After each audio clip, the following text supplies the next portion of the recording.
আসসালামু আলাইকুম, সবাই কেমন আছেন? আলহামদুলিল্লাহ, আমরা দুই বন্ধু মিলে এখন সুলতানা খেওয়া ব্রিজের উদ্দেশ্যে রওনা হলাম। ব্রিজের উপরে ওঠার দৃশ্য খুবই মনোমুগ্ধকর। রাতের আধারে দুই বন্ধু মিলে একটু ঘোরার উদ্দেশ্যে বের হলাম। ব্রিজটা অনেক বড়, কিন্তু কুকুর থেকে সবাই মোটরসাইকেল চালাবেন, কুকুর থেকে সাবধান। দেখতে পাচ্ছেন আমাদের সামনে একটা কুকুর পড়ে গেল হঠাৎ।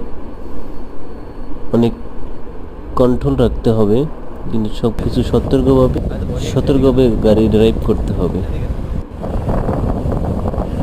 সবাই ভালো থাকুন, সুস্থ থাকুন। আজ এই পর্যন্তই, আল্লাহ হাফেজ। ব্রিজটা পুরোপুরি দেখা